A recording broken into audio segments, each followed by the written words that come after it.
Kolkata RG Kar medical college ఆసుపత్రి వద్ద ఉద్రిక్తత పరిస్థితులు నెలకొన్నాయి. 31 ఏళ్ల ట్రైనీ వైద్యురాలిపై జరిగిన లైంగిక దాడి, హత్యకు సాక్షిగా నిలిచిన ఈ హాస్పిటల్కి రీక్లెయిమ్ ది నైట్ పేరుతో ఆందోళనకారులు పెద్ద ఎత్తున చేరుకున్నారు. వారిని అడ్డుకునేందుకు పోలీసులు టియర్ గ్యాస్ ప్రయోగించాల్సి వచ్చింది. లాఠీలకు పనిచెప్పారు. ఈ ఘటనలో పలువురు గాయపడ్డారు. రీక్లెయిమ్ ది నైట్ పేరుతో పశ్చిమ బెంగాల్ సహా దేశవ్యాప్తంగా ప్రచారం ప్రారంభమైంది.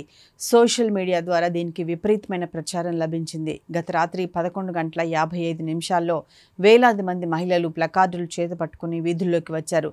బాధితురాలికి న్యాయం చేయాలంటూ పెద్ద ఎత్తున నినాదాలు చేశారు. ఆందోళన తొలుత శాంతియుతంగా సాగింది. అయితే ఆసుపత్రికి చేరుకున్నాక ఉద్రిక్తంగా మారింది. ఆందోళనకారులు ఆసుపత్రిలోకి చొచ్చుకెళ్లే ప్రయత్నం చేశారు. ఈ క్రమంలో ఆసుపత్రిని ధ్వంసం చేశారు. అద్దాలు పగులగొట్టారు. కుర్చీలు, ఇతర ఫర్నిచర్ను విరగ్గొట్టారు. ఆసుపత్రి బయట ఏర్పాటు చేసిన బారికేడ్లను ధ్వంసం చేస్తున్న వీడియోలు సోషల్ మీడియాలో వైరల్ అయ్యాయి. ఎమర్జెన్సీ వార్డును ఆందోళనకారులు ధ్వంసం చేశారు. బయట పార్క్ చేసిన పోలీసు వాహనాలపైన ప్రతాపం చూపారు. దీంతో వారిని చెదరగొట్టేందుకు పోలీసులు లాఠీచార్జ్ చేశారు. బాష్పవాయువు ప్రయోగించారు. కోల్కతా పోలీస్ కమిషనర్ వినీత్ గోయల్ మాట్లాడుతూ ఈ సోషల్ మీడియా ప్రచారాన్ని హానికరమైన ప్రచారంగా పేర్కొన్నారు. సోషల్ మీడియా ప్రచారం కారణంగా ఆసుపత్రి వద్ద ఇలాంటి పరిస్థితులు నెలకొన్నాయని ఆగ్రహం వ్యక్తం చేశారు.